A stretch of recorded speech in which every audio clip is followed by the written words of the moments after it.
You're worried about some things, and those worries, man, they worry me. They worry me that sometimes you aren't going to figure out how to move past your worries. So we're going to talk about today how to make sure you have withering worries, which means they exist. They're common. My mother-in-law worries. My wife worries. My son worries. I kind of worry. We all worry about things, right? But what if you could wither them away? What if you could make them be small, right? And it's actually something you can think through. We're going to talk about how to think through withering down your worries, right? It's a process that is not crazy. Takes some time, but once you master it, it makes all the things that you have as worries and things bogging you down become less relevant, more irrelevant, and then sometimes they become like learning lessons you can feel from or become more excited about going towards something, because a lot of the worries come from unknowns. Think about it. What you typically worry about is entering into a space or doing something that's going to be new or unknown, and because of that, you don't know what the outcome could be. It could be bad, could be horrible, could be the worst thing in the world, but inside of that could also be the great success. Everything you've ever had that's successful most typically happened because you entered a space you didn't quite know, but then you learned and you got better and you found the treasure inside of that cave. Because in that cave, it's dark and scary. It has the monster, but the monster also is right next to a treasure. So what if you could go in there and slay the monster and get the treasure? That's what we're going to talk about. So let's get into this. So we're going to talk about how to wither worries. The way we do this,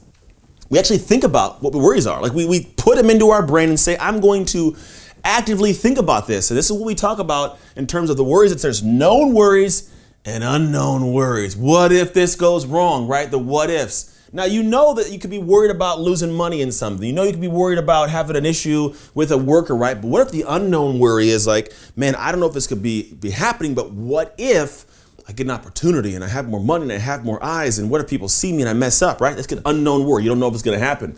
But then also, at the same time, like there could be an unknown that you could never even come up with. Like we're not even going to be able to fully fill this thing out most of the time, because if I had a sat here with you for an hour, I had an hour with you to think of everything that could go wrong, guess what? The next hour, something would go wrong that was never in our first hour's planning, because that is life, and life is what happens between your plans. So we're going to talk about the known and unknown worries, but also two aspects to it and how we work through this. The first thing we do when we come to the aspect of known and unknown worries, what we do is we write them down. If you got a piece of paper out, write this down, right? So come in and say, I'm going to write down my known worries that I know could actually happen, and a couple like that I've heard could happen, I read could happen, but I don't think could happen, and I don't know for sure if it could happen, but I'm gonna write it down anyways, right? And you might leave it completely open, and that's okay, because we're gonna get to the next part of how we can actually modify and navigate them even if they happen.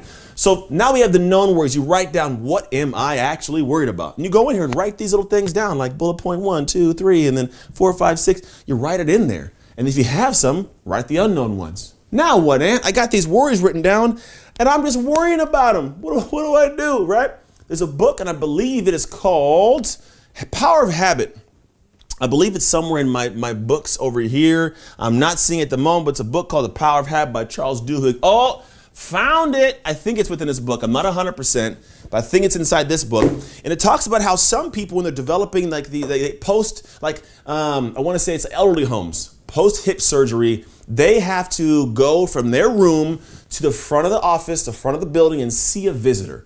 And the people that they split them in two. One group has to write out step by step, what will they do to get to the front of the building? Other group of people, they don't. So what happens is somebody comes, they would track them and study them. The people who actually had a plan of how to get to the front, like I'm gonna have to go sit at this pole, and then I'm gonna have to rest in this chair, and then I have to wheel myself down here, hit the elevator button, wait for a couple minutes because it's always a slow elevator, go downstairs, and I gotta walk over. They planned it out. So what happened is they had their mind prepared for the obstacles that were gonna come. The people who didn't plan it out, the first obstacle, they're like, I'm not doing this. They go back to their room, right? And it's because they didn't plan how they would overcome the obstacles. How would they overcome the worry, right? You got to plan it out in advance. So what it means is, if I got this known worry, how am I going to plan out the overcoming of it? Am I going to learn something, read something, ask for help somewhere? I got to dial a number, like phone a friend, and millionaire, like ask a friend, right? Poll the audience. What am I going to do? If you have a plan in place of what you can do, it gives you more hope to pursue that direction. The worry starts to subside a little bit. And then what happens for the unknown? You're like, well, Anthony, How do you plan to overcome an unknown obstacle? It's fairly simple. What would you do if you were presented with anything and you didn't know how to handle it right then and there? And now, I don't know your answer. I know for me, I'd say, well, what I would do is say, if I don't know this thing, I'm going to first think of the first person I can think of that might know about this.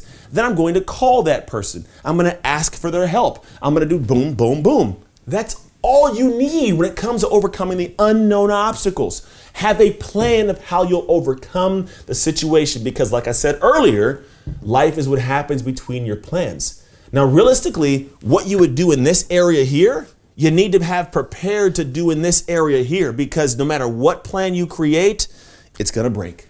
It's going to get tested, and no matter what it is, because you can't always think of everything, something's going to go wrong, and that's completely supposed to happen. That's life. The most successful people, they know this. We go into life knowing something's about to go wrong, but I don't not do it. I go towards it knowing that I'm going to have some way that I pursue problems when they arise. And that's a beautiful skill set to have as a human, period, because you can apply it anywhere. Now, here's the big thing. I'm going to talk about, we talked about here, right? How do we overcome? Well, I should probably give you an idea of the steps to overcome, right? So this is what I'm going to break down for you real quick, because there are steps that you can actually think through that will allow you to get to the point of having a plan in place that's like this, because this right here is your key. It's withering your worry because you're good, because here's the truth. I'm going to be dead honest with you. I love problems. I love weird things that come into my pathway because I know that I bring me to those problems. Now, when I say me, like, yeah, it's about Ant, but I'm talking about you. Do you have the confidence to pursue anything you want, knowing that inevitably there will be something that goes wrong, but knowing you bring you to your problems? Like you bring your heart, your perspective, your passion, your process to overcome. Because when you get to that space, that position of like, I got this, no matter what it is, worlds open up for you because you'll go into anything. I just got off the phone with a $60 billion a year company having a conversation about something that my wife was like, aren't you nervous about that? And no part of my brain went there until she talked to me about it. And my thought was no, because I know the way that I work, I'm going to bring me to that conversation. I trust me because I've gone through enough of these moments. I trust it. And you have the opportunity and have had the opportunity to yourself be in a bunch of those moments. They're not, abstract or outside of your world. You just haven't had a process to overcome, to wither the worry. And that's why when that popped up, she got worried. She's like, but can you? And I had no worries. I legitimately had zero. I was all excitement, no worries about it. And I killed it. It was a great conversation. Loved it. Now, the idea is like, how do we get there? Here is how we get there. First off, the R stands for recognize, right? So when you are in a place of trying to look at a worry, the problem is most of the time our ego rears up and says, I don't got a problem. I'm good. I don't need any help there. You won't recognize there's an issue at hand. And if you don't recognize something, you can never work on it. If you walk into a room with no lights on and you're trying to find this broken tool, you're not going to find the tool to fix it because you can't recognize what it is. You can't see it in the first place. And so what I am always big on having people do in the beginning is how good can I be at recognizing the problem in the moment of it? Like sometimes you think about it, hindsight, they say is 20/20. We're in 2020. There's no hindsight to this one right now. But anyways, so am I recognizing something right now? Because sometimes we'll do stuff and we'll get past it and go back and say, oh, I wish I would have, in that moment would have been great. God, I wish I would have known. And then we just think about all the things that could have been because we did that wrong. Like I have times back when I used to play college football and I stripped Adrian Peterson at the goal line in my last collegiate game and I took the ball and laid down. And I was like, what if I'd have recognized there was nobody around? I could have ran to the other end for a touchdown. This is a weird abstract one, but it's real. I didn't recognize in the moment there's nobody else around and no one knew I had the ball. Could have been halfway down the football field before anybody even knew I had the ball and scored a touchdown, could have won the game. It's all my fault now. Just kidding, it's not. Anyway, so recognize, right? In the moment of it, can you be aware and see it because you start patterning your brain to see it. Now that you recognize it, I want you to assess. Now, I shouldn't have put the two S's in the beginning, but I did. So it's like ass, but it's assess, right? Assess simply says, I see it. What am I seeing? There's not just the action of assessing, but how you assess. Because if you can assess the problem without an ego, without the pride, you'll find so many more opportunities for greatness in your life to where you won't have a worry and you'll be able to pursue some great outcome because you assess it and say, all right, I have a weakness here. I am not great here. Or you know what? I got a strength here. Nobody else has. I can weave in, I can step in here. I can find my blue ocean, right? I can go and assess this problem as it is. And, oh, let's go to work, right? But if I don't recognize it, I can't assess it. And if I assess it poorly, I can't do the next piece, because here's the one that takes almost all the worries away. And the more you do this, the more confidence you have to be like, look, I bring me to the problems. And the T stands for tactics. Now, the tactics are the strategies around how you actually overcome. It's the actions, because I'm a big proponent of actions and suffering. It is not just this thought and suffering and ideation and beliefs and suffering. You know, what do you do? What do you do that ends the suffering that's going on? Because that's the game changer for life. So what happens is, now that I've assessed the problem and I see what's really going on, I can step in and say, what am I going to do? What are my tactics? What are my strategies? What are my 1, 2, 3 I'm going to do every time when it comes up and get that done?